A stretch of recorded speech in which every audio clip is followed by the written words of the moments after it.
Talkin Money with Jeff Tarbell is believed to be from reliable sources. However, no responsibility is assumed for inaccuracies. No statement made on this broadcast should be construed as a specific recommendation of a particular investment product. Views expressed are those of the speakers and do not necessarily represent those of CBS Radio. Use only as directed. Smiles, everyone. Smiles. And prepare yourself for... Show me the money! Ladies and gentlemen, the radio broadcast experience designed to keep your wallet in top condition. It's Talkin' Money with Jeff Tarbell. Talkin' money. Talkin' money. More money, more money, more money. And now entering the studio, your guru for fiscal fitness, Jeff Tarbell. All right. Good morning, everyone. How you doing? This is John Fodorero. I'm in the studio live. Jeff is remote, but we are here Saturday morning. I'm still live. You are live. There. Alive. Yeah. I'm alive, baby.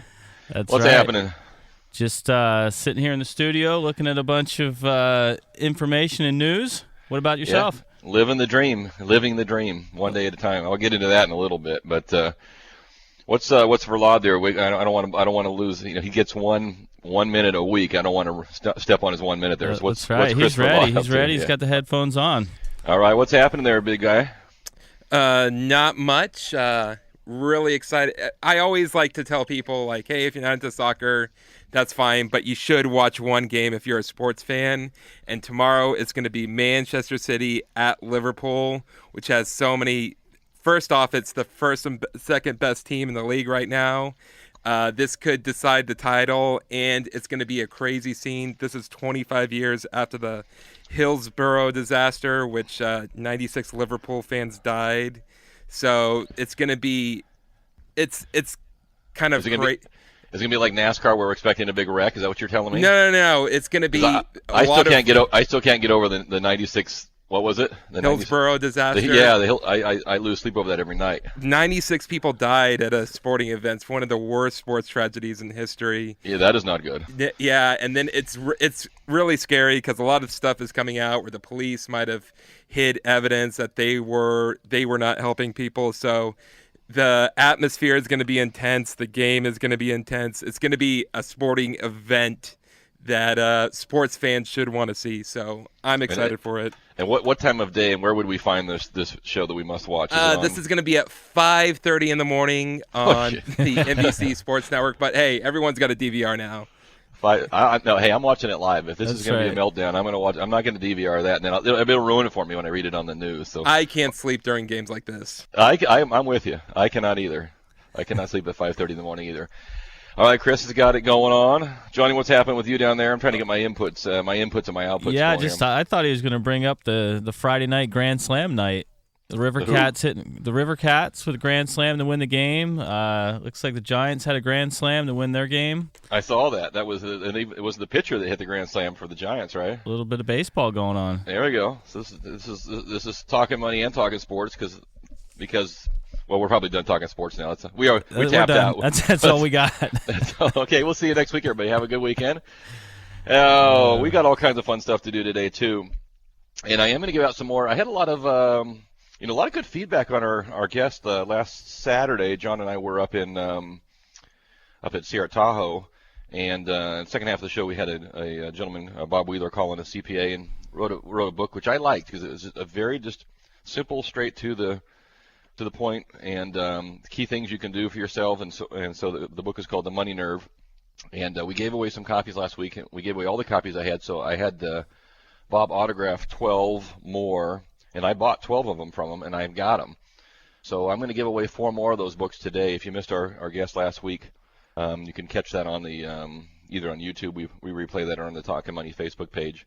But I've got 4 more of those books to give away today. The Money Nerve, autographed by the author. So if you know how to read, which is I know going to limit a lot of us. There's not a lot of pictures, so there's going to take some actual verbiage there. But if you're one of those people that can read, or maybe you can get your kids to help you read, we'll give away some of those today during the. You can either for the quiz questions, or maybe we'll just find some people to give them away. Your choice. I did see. I'm going to throw out a little. Do we have an operational text line now? Is that actually working in the studio, John? Are you actually able to see text? I can currently. Okay, good. And do we have the same text number? Is it 441140? It is 441140. Okay, so I'm going to throw this out. Maybe we'll give a book to. We'll just pick some random people here. Remember, if you reply to a text and you, particularly in this case where we'll probably pick out some winners, make sure you give us your name and address or a phone number. We got anybody man on the phones today, or is that Chris today? Chris is a one-stop shop. Chris is it, huh? We have to work for a whole hour this week. It's going to kill him.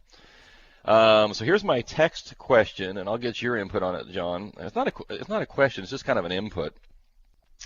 This has been going on a while. I guess I maybe thought it was going to be kind of a joke, and then now I see that it's tragically close to and I shouldn't say tragically, very close to qualifying for the November ballot. They have to have 807,000 signatures turned in by next Friday. I don't know how many they have. One gentleman has put up about $1 million of his own money to make this happen. And what I'm talking about is the bid to split California into 6 states. So you've got up north, you got the Jefferson State. Sacramento and part of the Bay Area would be North California. You got Silicon Valley, and that's where the gentleman who's got all the money is trying to split them off. Central California, which would be your Fresno, Bakersfield, Stockton. West California, which would include, basically L.A. And then it looks to me like somewhere in Orange County down to San Diego would become South California. And this has been, this is not the first time this has come up. Right, we've talked about it before. Yeah, and there's been a varying, should we split into 3 states, 2 states? This is 6 states. I think is probably it's a little much, a little excessive.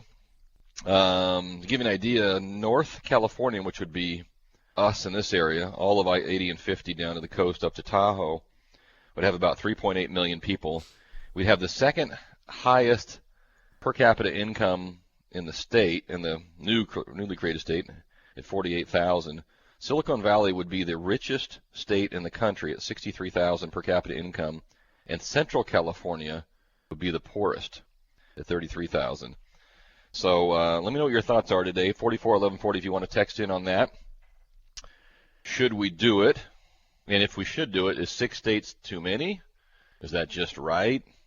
You going to run for president on one of those, Jeff? Well, I believe it would be governor. Governor, president. Yeah. You know what I mean. And again, I'm withholding my run for any office until they come up with this king, because I really don't like the whole process of having to get everybody else's opinion on things. That's why I do a radio show. That's why I just basically talk for an hour and I don't have to listen. So when they have the king of North California, I probably go for that. That would be all right. But otherwise, well, maybe you could get in a smaller state like that, you could get enough people together you could actually agree with. Because, the problem with running somebody from this area running for governor is that, if they don't know you in the Bay Area or Southern California, you're out, because we don't have enough people up here that would know you. But if we only had 3.8 million people, and I've probably only pissed off half of them, right? That leaves me a fairly good chance. Anyway, I don't know. But yeah, it would be. That would be. It's an interesting concept.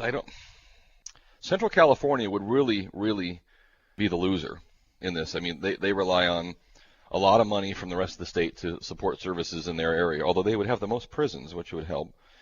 So there's a lot of things, pluses and minuses in there. There are a couple other individual political consultants and other people that are running a One California campaign now. And remember, that's the best thing to do when you're trying to run, when you have something you don't like, you run something against it, and you try to confuse everybody so they're not exactly sure what they're voting for. And you don't really care what they vote for as long as you don't get enough votes either way. So there will be a competing bid for the One California campaign to keep California as is. You do lose some political clout for sure if you become 6 little small states versus one of the largest, if not the largest, in the country. So it's an interesting concept. Let me know what your thoughts are today. If you have any, 441140, you can text us those. You're welcome to jump in too if you want to give us a call and give us the whys or why nots. And you can call us at 339-1140 or 1-800-920-1140. If you're not on spring break, I think half of Placer County is in Maui. It's awfully quiet out there today, so John and I will stay back to work it out for you. But we'll see if that goes. And John, text lines are popping here. We got a couple. We got one from the 916 on this topic saying that 3 states sounds good. Cannot allow Silicon Valley and Hollywood to segregate themselves And then from the 209, the only way I see this working is to split California into 2 states, North and South California.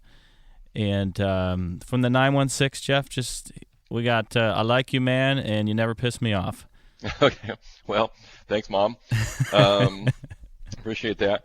Yeah, I would probably go for a 2-state deal, and we would have 3, yeah. We would have to keep. I mean, just to make the numbers work, we would have to keep the Bay Area and Silicon Valley in the north. I mean, you've got to have some.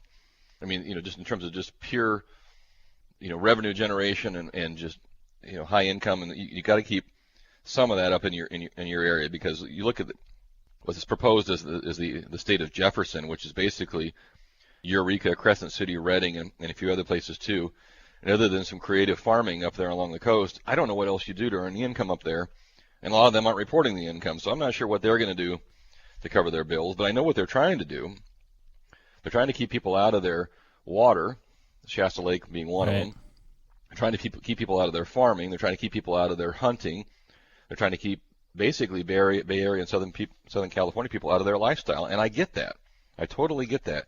And we probably relate better to that than they do down south. But it would be an interesting concept. So, yeah, we'll let that hang out there, and make sure that if you are texting us and you do want, I tell you, I'll give you your choice. You can either have a copy, autographed copy of The Money Nerve, the book we've got from our CPA last week, or a pair of tickets to see the Sacramento River Cats, who are now back in action.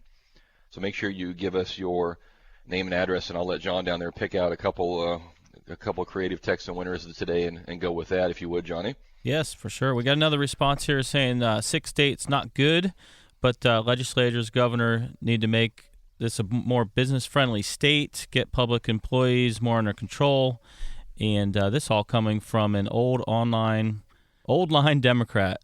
Oh, really? Yeah. Wow. Okay. So that we've obviously touched on to something there. So we're going to let that roll throughout the show, and we will pick out some people. I mentioned start off the show there. I've been on my. I got to be honest with you. I've done more. I'm fairly certain I've done more looking at colleges than I did shopping for any house I've ever bought.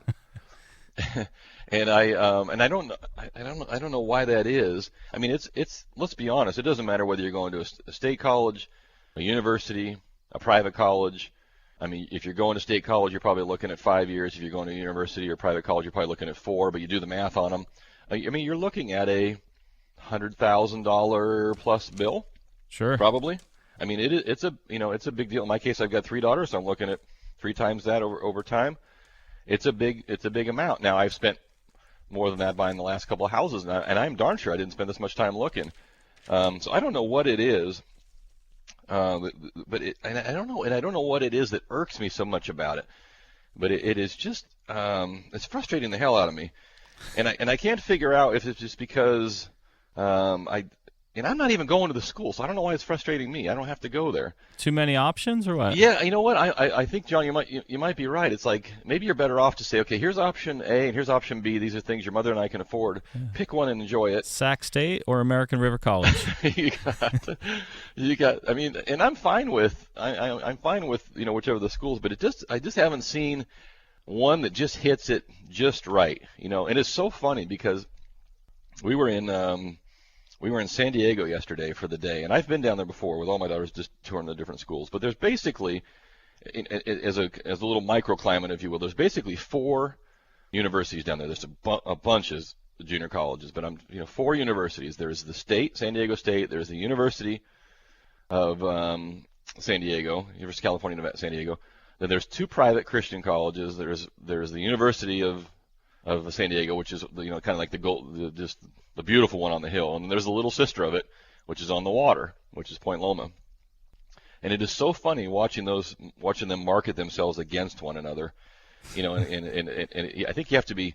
So we were at the Point Loma one yesterday, and I think you have to. It's hard to be kind of a faith-based school, and what you want to say is, your daughter's going to turn into, something undesirable if she goes to this school over here because, look on Facebook, you can see them all. They look like, whatever, but you can't say that, but that's what they really mean. And so you should spend your money over here. And I'm thinking, well, I'm not trying to send my kid to church camp. I mean, I actually want, college does have a number of advantages. One, hopefully you'll learn something and you'll get a job. Two, it does give you a 4 to 5 year window to be a complete ass.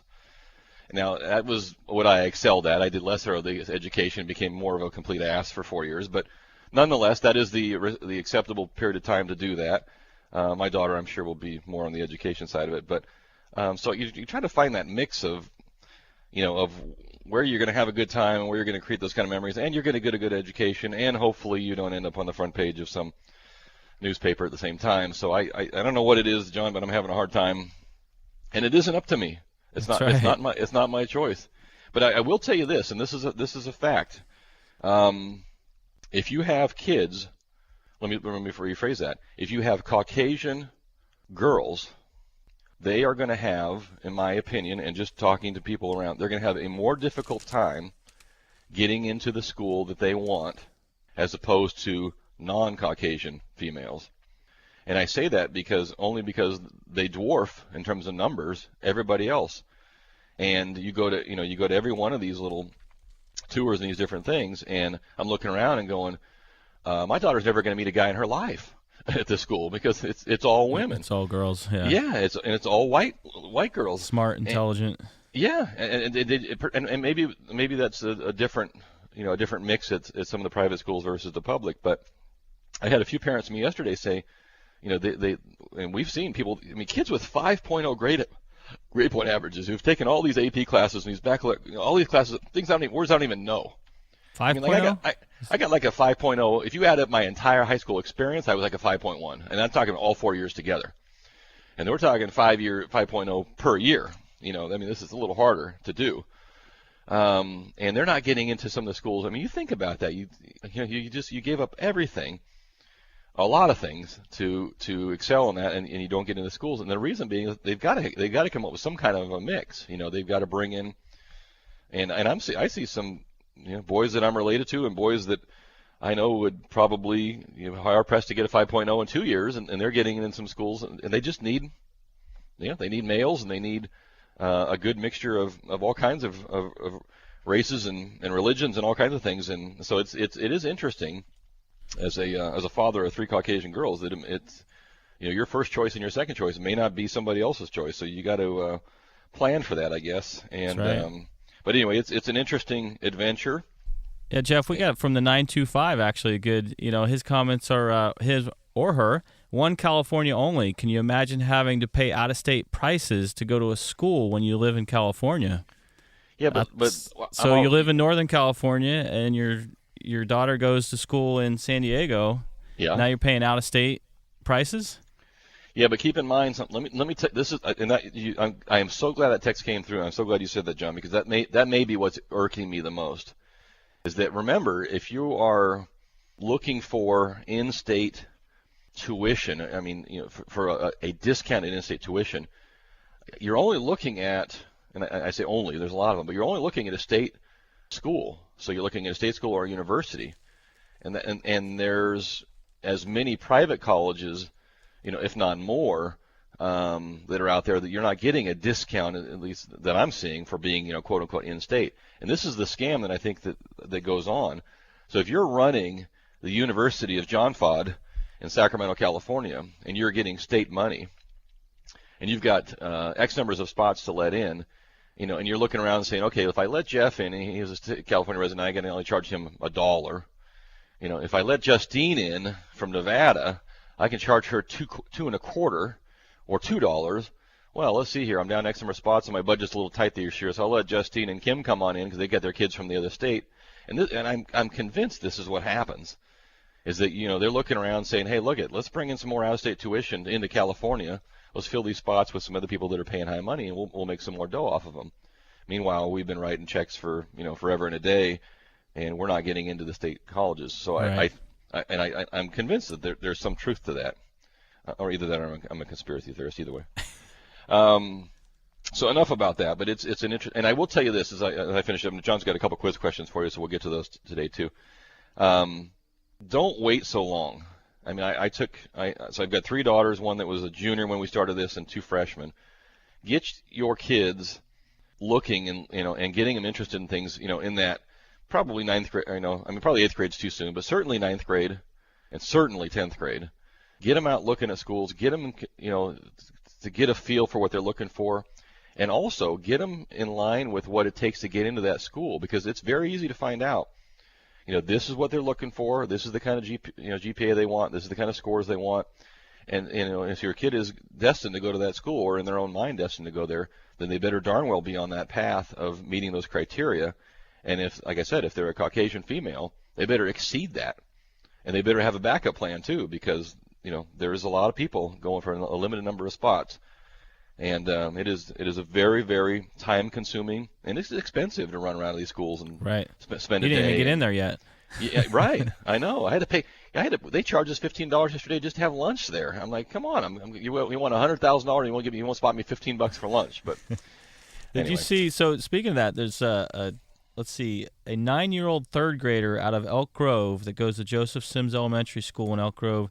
He just got a check for $100,000 for a college savings plan by winning a national scholarship contest. I did see that, but he wants to be a doctor, so that's only going to get part of it. That's right. It's only going to get part. He's going to get it invested in there. My wife has texted me, your daughters are sophomores. I know, dear. We started looking while they were freshmen. I didn't bang my head entirely this morning when I woke up, just partly. Hey, we've got a couple quiz questions to get out today. Let's start with one of them. Our number here, 339-1140.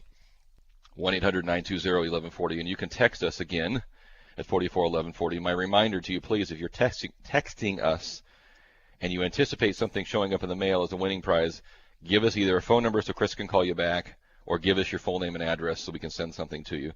And John, I'm going to throw out their opportunity is either some Round Table Pizza, the Artisan Flatbreads. We've got River Cats Baseball, right, and then we've got an autographed book from Bob Wheeler, CPA, The Money Nerve, which I think, John, you even got a copy of that last week. I did, yep. Yeah, so it is a good book. I think if you can read through it, it won't take you long, and you will learn something. God forbid, you will learn something. Always I don't know what it is. Something, right. It always hurts to learn a little bit. It always makes my head hurt a little bit, but you got to do it once in a while. So what do you got on your schedule of tricks there, Mr. Fode? So we have, and just real quick, so John, who texts us in on that One California, we'll be getting in touch with him to get him something out that he would like. Okay, cool. So as Easter approaches, we there's an Easter product that started in 1953. The egg. It used to take a day to make this product. Mm-hmm. Now it takes 6 minutes. Whoa. And we make 5 million of them a day. I wish I was in the 6 minute 5 million product. That'd be good. Yeah. What is this Easter product that is now made 5 million a day? Takes 6 minutes. Used to take an entire day to make this product. Okay. 339-1140. 1-800-920-1140. You can text us at 441140 if you like. That music means we're going to take a quick break, and I mean really quick. This is Talkin' Money. When we come back, I got some good news for you, you smartphone people. There's a new product coming on the market. And I got some tips to sell in your house. Sacramento again in the Wall Street Journal when it comes to selling homes. Right. We're always in there. Well, we're always in there because we're just such a good, diverse community for them to pick on. So stock market doing some weird things we'll talk about this week, too. Lots more items for you. Hang on. We'll be right back. This is Talkin' Money, and we'll be right back, Jack. Talkin' Money! Well, alrighty then. We're back to Talkin' Money with Jeff Tarbell. Right. How you doing? Doing well. What's going on? So John was texting me during the break there. Our quiz question was too easy, it appears, huh? Apparently, everybody's in the know. A few not in the know, but so couple. What were some of the wrong answers? Did you get any let's errors? see here. Hollow chocolate bunny. Yeah, okay, that's a good one. Okay. Yellow chick candies. I'm not sure. Well, that's got to be the same. That's pretty close. Yeah. Okay. So what was jelly beans? Oh, jelly beans would be easy. 5 million jelly beans a day would be. And then there was one. I believe it was the Easter basket. So let me read you this. In 1953, Bethlehem, Pennsylvania, Just Born Inc. was planning to buy another candy maker, Rhoda, which was famous for jelly beans. On a factory tour, Just Born's owners found out that Rhoda also produced bird-shaped marshmallow treats called Peeps. They looked at each other and said, "This is a gold mine," says Matt Pye, Just Born's VP. Now think about that. Peep is like a little tiny chicken, and Just Born was the company's name before they even made the Peeps. It was destiny there. At the time, the chicks were hand squeezed through pastry tubes and needed hours to firm up. From mixing to final packaging, the whole operation took more than a day. Within 1 year of acquisition, Just Born had automated the process, paring it down to 6 minutes. The factory now produces 5 million chicks a day. It takes about, it used to take 27 hours, and now takes 6 minutes to make the yellow Peep. And now I think you can get all kinds of colors now, but that was our quiz question there. And John is going to pick some winners in there and send them out either some books or some River Cats or some pizza, whatever they elected for. If they did, if not, we'll just pick them randomly and send them something. How about that? Be like a democracy there. There you go. I did see this. So April 15th, famous for one thing, the Income Reduction Service wants all their money from us, or at least your return. Remember, you have to at least file your return or file an extension. But it is not an extension to pay, as they always say. But something else is going to happen on April 15th at 6 a.m. Pacific time. Anybody heard about this? The other big event for April 16th? Get your checkbooks out. More checkbook writing. More checkbook writing. April 15th, 6 a.m. Pacific time. Google will give any adult in the United States a chance to become an explorer, as the company calls folks who have been trying out the wearable computing device. The Google Glass will be on sale 1 day only. Anybody can buy one with your favorite shade or frame. I did see, by the way, that Google made a deal with, I can't think of the name of the company now that owns Oakley and a couple of the sunglass companies, but they made a deal with them to come out and use some of their frames. So you could get like an Oakley frame with the Google Glass. 1 day only. Expecting a deluge of requests. Google says the number of spots available is limited, so be ready to move fast, and only available in the United States. So, John, how much is the Google Glass going to cost you? You want to take a guess? $3,250, $3,250. No, actually, you'd be on the high side. You could get a pair of those for that. $1,500 plus tax. Oh, okay. For the Google Glass. So you'd probably need a pair, though, right? Why would you need a pair? I don't know. You're hanging out with your spouse or friend. Well, so you're going to make... You'd be like, hey, check this out. This is really cool. You're talking to yourself. You're going to make one dork look like a pair of dorks. That's right. So instead of looking at your spouse through your eyes, you could look at her through the Google Glass, when she could look back at you through the Google Glass, or she could be looking at something more attractive than you or me. So I guess maybe we'll throw that out as our next week. Our text earlier today was, should we split California into 6 states or 2 states or leave it alone? John said we got a lot of texts on that. So how would you summarize our findings on that, John? Where did everything kind of shake out, do you think? Do we leave it alone? Do we split it in half? Do we split it to 6? There's a lot of mixed emotions going on, I would say. Yeah, but 6 is too many. Okay. A couple might work, and of course, what's the details? Yeah. So okay. And then the follow-up is always, we need California to be more business friendly. Yeah, no, that would be a good start. That'd be a good start for sure. So let's do this for the second half of the show today. Our new text question. We'll give out another book from Bob Wheeler if you want, or some River Cats baseball tickets. April 15th, 6 a.m. Will you be one of the first people to get publicly purchase the Google Glass? If you can say it, you can buy it. Google Glass for $1,500. Will that be you? 441140 is our text number in the studio. And will you be one of the ones to buy it? And if so, will you wear it in public? And that's the bigger question. Will you actually wear those out there on the street? 441140 will take your texts there, and we'll give out some winners if you get around to it. Speaking of technology, a couple things on the market there. I did see that, I guess it was Thursday, the NASDAQ, in which case Google, Twitter, King Digital, which is the Candy Crush Facebook, are all members of the NASDAQ. The NASDAQ took a 3.1% drop on 1 day alone. Get this, since March 5th, Facebook and Twitter have sunk 18 and 26% respectively in their stock values. And I'm going to make a prediction to you right now. Okay, Chris, turn your microphone on. Chris is a Twitter user, I think. He's on the phone. Oh, he's on the phone. He's taking number. Okay. So, do you use Twitter much, John? I do not. I don't either. Other than whatever I am able to set up in my account. So whatever I post on the Talkin Money Facebook page also becomes a tweet. transfers across. Yeah. Yeah. So it makes it, and it also ends up on my homepage. So it's kind of a one stop. You go there and it kind of fills in all the blanks. So, but I would say that I don't generally read Twitter, any tweets.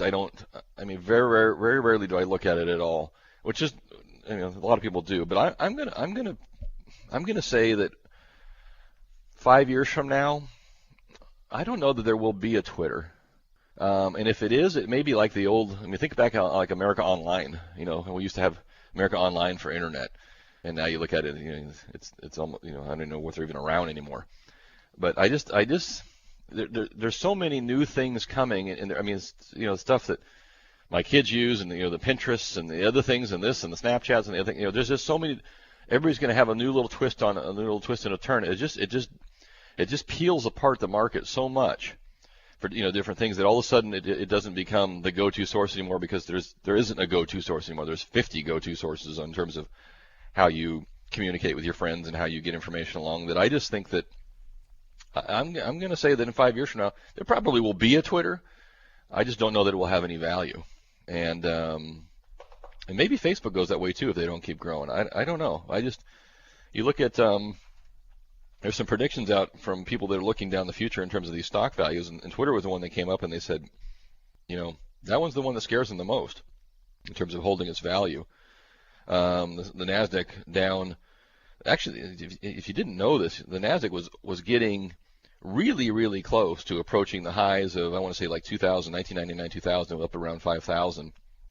It had cracked 4 and was headed that way, and turned around a little bit too, in part by the drop in some of these hot stocks. And those are tough ones because people jump on them because they're cool to own, and they are in all the news and everything. I mean, I would say Google prints money, so that's a company that's going to probably constantly do well. But the others, Candy Crush, is Candy Crush and King Digital, they going to be around in 5 years? No. I mean, maybe it's something else. Maybe it's something else. That's right. They better come up with Candy Crush 10 or something. Some other way. You got to keep growing. But I don't know. I thought it was some interesting articles there about looking down the road at some of these companies, and are they going to be able to keep growing their revenue? Tough. And I'm going to go on the record and say I think Twitter's, for me, I think Twitter's going to be maybe not so good in a few years. And speaking of that, John, you're an iPhone user, or are you an Android user? I'm an iPhone user. You're an iPhone user. So we got you got your BlackBerry, you got your Apple and your Samsung, which Apple and Samsung control about 50% of the market. Coming out, they give me a date here. They just ordered 600,000 units to be made. Looks like they're shooting for June or July. Mr. Jeff Bezos from Amazon has ordered his own Kindle phone. It will be coming out this summer. So for those of you that use the Kindle Fire, and they have now the Fire TV set top box, the Kindle telephone will be coming out here. They think they'll be using an Android type of a system. They think. Nobody has said yet. 600,000 units have been ordered. I don't see any pictures of it yet, but the Amazon is coming out with the Kindle phone. One more new gadget for you to play around with this summer. This one I haven't seen this yet, but I like this. They're going to soon be distributing a wand, I guess the Amazon wand. Customers can use to scan product barcodes at home to reorder groceries and other goods without logging into their computers. So think about that, John. You're walking around your kitchen, you just have this little wand. Oh, I got it already. Yeah, and then you're like, oh, damn, we're out of Frosted Flakes. And you just scan the thing. Now, what I'm trying to figure out now is, okay, I scanned it, so now I know I'm out of it. Do Frosted Flakes come through a little hovercraft and they drop Frosted Flakes on my doorstep, or do I have to go to the store and pick up said Frosted Flakes? I'm not sure how all this droid delivery. The droid. Yeah, well, I mean, that's why they're going to deliver beer with your cornflakes, yes. With my cornflakes. So I'm trying to figure out how all this works so I can but I'm going to have a wand. I mean, I simply cannot log on to my computer to order more toilet paper. I must wand it. That's right. So anyway, the wand will be coming up. No, I think it's awesome. I mean, I just don't know whether you. Yeah, does it leave you probably maybe have like a cart, like if you're on Amazon or whatever. Yeah, that could be. Your cart wand fills up, and then you push send, and pow, it all shows up in your cupboard. Well, if that's the case, then I'm in. I mean, my wife has a job now. I'm gonna have to start wanding stuff to get it to show up. I mean, Kim was at the store like every other day with these kids around here, so it's like I'll just my wand will probably run out of battery. There you go. But I'm in for the one I can do. The Kindle phone, I don't know. We'll have to play that, see how that goes there. But anyway, keep your eyes out. I'm sure one of your family members will want the Kindle wand or the Kindle Fire phone here pretty quick. We got to take one more quick break, don't we? We're rambling on here. I got some interesting real estate news here. We'll cover in the last section today. Our text that's hanging out there at 441140 was what did we use for the second half? Google Glass. The Google Glass, yeah, that's why it was on my screen here. Anybody replying on the Google Glass? You got any buyers for the Google Glass? We got someone from the 916 no on the Google Glass. Okay. Starting April 15th, you can get your one day only, 6 a.m. Pacific time, $1,500. You can be the first person to own well, not really the first person, but the first public person to own retail person to own a pair of the Google Glass. They'll be doing a limited supply for one day, so you can try them out and become part of their Explorer team. So we'll see how that works out. John, what do you got on the quiz question for number 2 here today? So as we talked Easter, we're also talking the Masters. We got Masters golf going on right now. Okay, no Tiger, but they're still playing without him, huh? I can't believe it. That's right. And we have the IRS going on. So good. This second quiz question. Yeah. The IRS. How are you going to tie these together? The IRS has a Masters rule. A what? A Masters rule. Yeah, they're the master, and we are not. And we're getting ruled and schooled. Exactly. Exactly. But yes. the IRS actually has a Masters rule. Uh-huh. What is it? So it's like an IRS tax rule? It's an IRS tax rule. And it's after the Masters golf tournament. And I'll tell you, it is related to the Masters golf tournament. Interesting. Okay.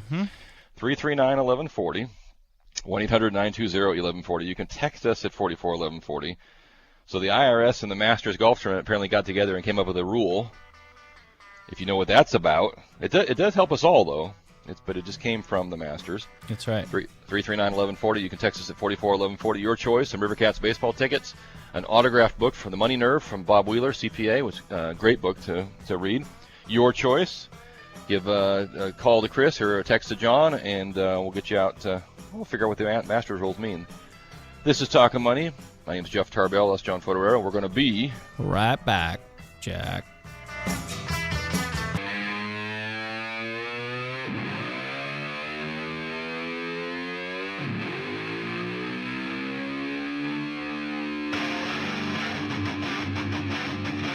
Talkin' Money. And we're back to Talkin' Money. And here's Jeff Tarbell. Right. Yes. Rolling on. The crew. Final segment of the day. Hey, thanks for joining us today. I know that's it's kind of the start of spring break, so John says there's been a lot of activity down there on the phone calls and the text line, and so everybody's getting it on today, which is good. We did have a question there before the break, Johnny, that something about the Masters and the IRS. And my only thought is that if you can get the IRS to do something for you, I mean, think about the Masters. They must have some very powerful members there, probably some people that are, in government. So they were able to pull something off. I'm trying to figure out what it was. So what does the Masters golf tournament and the IRS have to do with one another? Right. So as we know, when the Masters is on, there's a lot of money going around, a lot of people coming to visit and see. Yeah. And what it is there's a rental rule. So you can rent out your house for 14 days or less without paying taxes for that rental. And they call it the Masters rule? The Masters rule. That's right. So I'm guessing that people that own their houses in Augusta probably maybe rent them out. I know you over here about some of the pro golfers will rent different places out and just stay there at the place. So that was the rule. Then we'll let you rent out your place for 2 weeks during the tournament, and not declare income tax on it. And now the rest of us get our second homes that we don't own. That's right. That's for 2 days. So that's interesting. The Masters rules. So that's now benefits us all, but they came out of the Masters golf tournament. Interesting. I wonder how many other little private rules there are we don't know about. I know the rule is for me is bend over and send me your money rule. That's the rule I've got. Keep writing checks. I know it. I think we've got someone on hold there. You got a caller who wants to jump in? We do, yes. Caller Larry regarding college tuition. Pull him up. Hey, Larry, welcome to Talkin' Money. How you doing? All right, how are you? I heard you talking at the beginning of the show about college tuition. I thought I'd give you a quick personal experience that first of all, getting good grades is a good idea, but that doesn't get you into a University of California system when they prefer to favor people from out of state, out of country, so they can make more money. Having said that, wherever you go, they're going to love to give you government guaranteed loans that may have a good interest rate, but you'll be shackled with debt forever.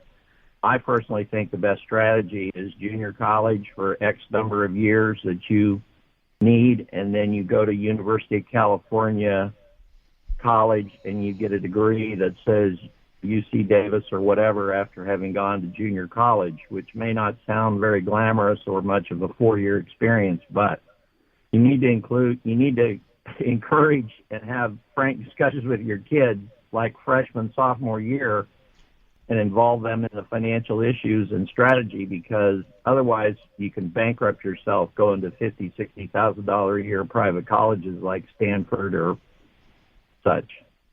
No, I think that's a phenomenal information, Larry. In fact, John, put Larry back on hold. We'll give him one of the Money Nerve books because he's obviously has got his finger on. It is very clear that a number of things that were made clear to us. I was looking at, even though we had nobody who was going to go there, looking at the school, UC Santa Barbara, which is probably one of the most popular colleges by a long shot. And your best way to get into UC Santa Barbara is to go down to the junior college, which is right nearby and looks as extremely attractive as well, and go to junior college for a couple of years and transfer in, because for whatever reason, transferring into a school, it seems to be significantly easier. And I don't know if it's because you've taken some of those general classes out of the way and it makes it easier for you just to focus on your core classes. And Larry's right on the money. I mean, you talk about wanting to save money. If you can knock out the first 2 years somewhere at a much cheaper, at $10,000 a year or whatever junior college is, maybe $8,000 a year, and knock those out, and you still end up with a degree from said university, whichever one you appeals to you, financially, there's no question that makes one heck of a lot of sense. I think, quite honestly, you have to be a little more disciplined to go the junior college route. Right. And because I think that the tendency there is in some cases it would have been for me not to take it as seriously. Now that didn't stop me. I still screwed around my entire freshman year and darn near got my butt thrown out. But I totally agree with that concept, and I think it is a lot easier. And from a purely money standpoint, I've heard time and time again too that it is easier to get in after those 2-year prerequisites, all that stuff. I mean, I don't want to say a shoe-in, but no, but a lot more opportunity. Exactly. The transfer in is significantly easier. I had a couple of little real estate related things today before we wrap it up for today. I did see this actually made me laugh out loud. Come on, Chris, we're not ready to be done yet. Okay, I'll get this one. I'll come to the other stuff a little later. So I was looking at the newspaper. Senator Yee, who was infamously or famously charged with some indictment counts this last week, one of our state senators, posted bail. And it says, Yee has been out on bail since his March 26th arrest. A judge ordered his release Thursday after he arranged a $250,000 bail secured by a mobile home in Texas. Now, I don't know about you, but if all you have for security on me is a mobile home in Texas, you're going to have a hard time finding me. That's right, I'm running. I think you could buy an entire city block of mobile homes in Texas for $250,000. I'm hoping they got something more secure than the mobile home in Texas, which probably still has the wheels on it and is being driven away as we speak. So there's our system there, the mobile home in Texas securing the return to court for some of our people. So I got more stuff I'll get to this next week too, because Sacramento popped back up again in terms of keywords you should use to get a 12.5% increase in the price of your house. Of course, you can't just use the keyword. You got to use the words that go behind it. And we got some other mortgage relief items that are coming up too. I'll cover all those next week. That music means we got to wrap it up. I appreciate all of you who participated today. Your calls, your texts, your emails, your middle finger, all those things. We appreciate them. Absolutely. You can find John during the week at johnfode.com or jefftarbell.com. And, of course, this show posted on YouTube and on the Talkin Money Facebook page. My name is Jeff Tarbell. That's John Fodorero. That's Chris Verlaud in the studio. We thank you very much, and we'll look forward to seeing you guys next Saturday. Have a great weekend, and be safe. And for if you're out traveling looking at school, I'm just so sad for those kids up in Orland. My heart goes out to their families, and just be careful, please, and enjoy yourself and enjoy this. Is a fun time in life. So we'll catch up with you guys next week. Everybody, thanks, John, for holding down the studio, and thanks, Chris. We'll see you guys